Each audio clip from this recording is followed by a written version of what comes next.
Small businesses in this country are struggling in a flood of paperwork, and the tide continues to rise. Both the volume and complexity of paperwork is increasing, and it's hurting our nation's entrepreneurs. Communications from federal entities are often confusing and difficult for small businesses to understand. Agencies such as the Small Business Administration, the Internal Revenue Service, and the Centers for Medicare and Medicaid Services have complicated forms and instructions that contribute to the paperwork burden, which is costing entrepreneurs nearly $50 an hour. It doesn't have to be this way.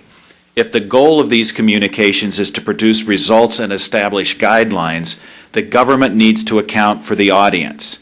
Too often, government bureaucrats issue these forms and paperwork with no thought if anyone will be able to understand them. This growing problem exists not only at the federal level, but also at the state level as well. This has caused many states to take action, and they have successfully implemented plain language policies for their administrative communications.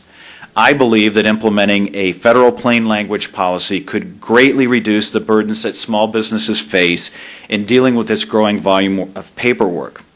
Convoluted government communications place major burdens on small firms. According to the National Federation of Independent Businesses, small businesses cite unclear and confusing instructions as being the most common paperwork problem. That's one reason why I introduced H.R. 3548, the Plain Language in Government Communications Act. This legislation will reduce the paperwork burdens on small businesses by promoting clear communications from the federal government that entrepreneurs and the public can understand.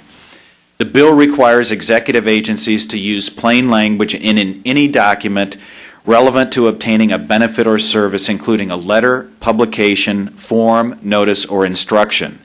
On January 29th, the Subcommittee on Information Policy, Census, and National Archives of the Government Oversight and Reform Committee reported the legislation favorably to the full committee. The Act requires the federal government to write in a clear manner that it follows the best practices of plain language writing. The federal plain language guidelines, which I hold in my hand, provide an outline for these best practices. Plain language applies to more than just words.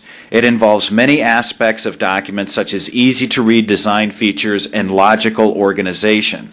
These changes mean those agencies that create the greatest burden must enact reforms. The IRS obviously is one of the top offenders. The complexity of IRS forms and instructions is costly for our nation's entrepreneurs. According to NFIB, the average cost of tax-related paperwork and record-keeping for small businesses per hour is $74.24.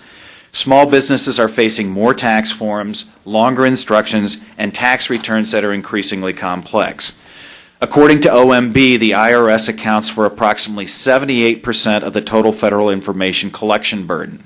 The use of plain language by the Internal Revenue Service could significantly reduce the burden that small businesses face in complying with tax regulations. Medicare is another area in which complexity is posing a problem. Doctors and other healthcare providers continue to struggle with increasingly complex Medicare rules and regulations.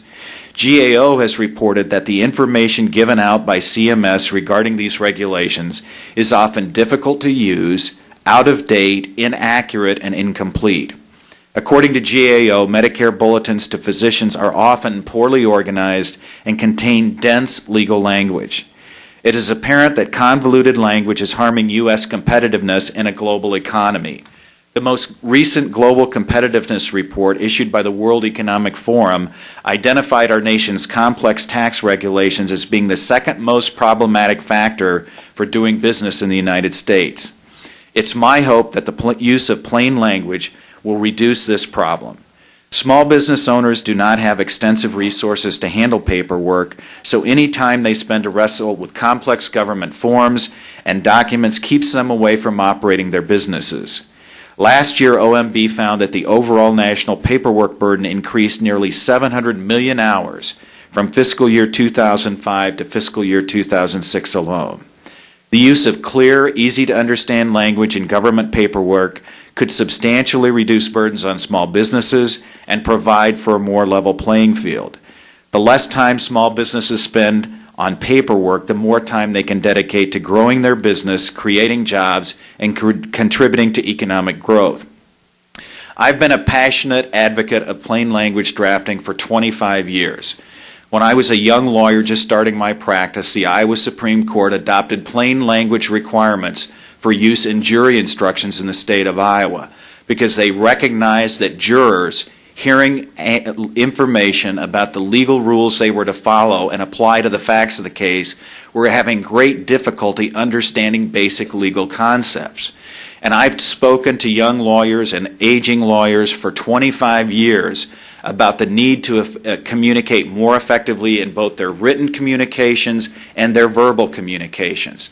So this is a passion that I brought with me to Congress, and I'm very, very excited to see the interest that this topic has created because I think it would have an enormous impact on reducing the cost of the federal government. So I'd like to thank all of our witnesses today for coming to the committee and sharing their views on this important issue.